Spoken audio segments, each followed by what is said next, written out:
Hi, அனைவருக்கும் வணக்கம். இன்று ஒரு சின்ன விஷயத்தை பற்றி தான் பார்க்க போகிறோம்.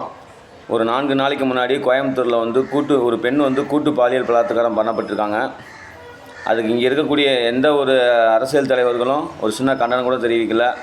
நம்ம கனிமொழி அக்கா எந்த மெழுகுதிரியை தூக்கிட்டு திரியிறாங்கன்னு தெரில. இது வந்து டெல்லியிலையோ உத்தரப்பிரதேசிலையோ எங்கேயோ நடந்துருந்துச்சுன்னா ரோட்டில் இறங்கி போராடுவாங்க அக்கா. இப்போ வந்து எங்கே போராடிக்கிருக்காங்க, எதில் போராடிக்கிருக்காங்கன்னு தெரில. அவங்க மட்டும் இல்லை, இந்த டேனியல் காந்தி, திருமுருகன் காந்தி என்ற டேனியல் காந்தி, திருமாவளவன், ரஞ்சித்து, இவங்கெல்லாம் எதுக்கெடுத்தாலும் குரல் கொடுப்பாங்க. வெளி மாநிலங்களில் பாஜக ஆளு மாநிலங்களில் ஏதாவது ஒரு சின்ன தவறு நடந்தாலும். ஆனால் இங்கே தமிழக அரசில் வந்து எந்த தவறு நடந்தாலும் வாய் திறக்க மாட்டாங்க. இதோட ஒரு படி மேலே இந்த சினிமா நடிகர்கள், தெருக்கூத்தாடிகள் இருக்கானுங்க பார்த்தீங்களா, அவனுக்கு எவனும் வாய் திறக்கிறது இல்லை.